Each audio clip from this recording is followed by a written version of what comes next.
Con le loro motociclette sgasano fuori dal Palazzo della Regione per dare il loro servizio in occasione del Giro d'Italia e non solo, con nuove divise scintillanti nel vero senso della parola per dare massima visibilità in occasione della loro opera di volontariato. Sono i componenti della motostaffetta friulana. Immancabile il marchio Io sono FVG. E devo dire innanzitutto dei giubbotti bellissimi.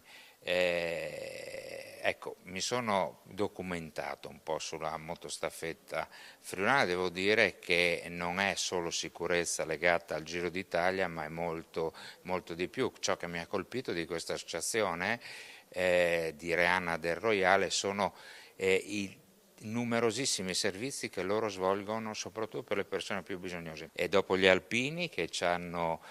fatto fare come sempre bellissima figura a Biella, era l'immagine di vedere tutti gli alpini del Friuli Venezia Giulia con la stessa divisa, con la stessa maglietta, adesso anche giustamente alla motostaffetta friulana. L'iniziativa, sostenuta dalla Regione, valorizza il ruolo dei volontari nella promozione della sicurezza stradale e nell'assistenza alla popolazione, in particolare in occasione delle tappe friulane del Giro d'Italia 2025. Allora, sono 32 volontari complessivi, per il Giro d'Italia saremo 24 a disposizione dell'organizzazione del Comitato Locale Tappa presieduto da Paolo Urbani, e quindi continuiamo con questa collaborazione con la Regione che si è sempre dimostrata sensibile nei nostri confronti, quindi abbiamo un abbigliamento di ultima generazione ad alta visibilità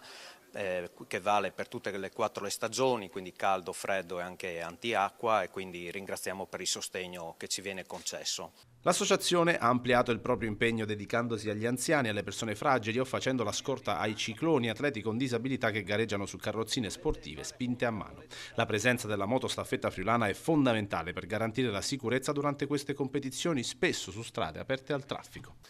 C'è un pizzico di orgoglio da parte della regione intera vedere questa rappresentanza, massima espressione del volontariato, che spesso e volentieri svolgono un lavoro non riconosciuto a volte, in grande silenzio, con grande discrezione, e credo sia un motivo di orgoglio per noi come regione finanziarli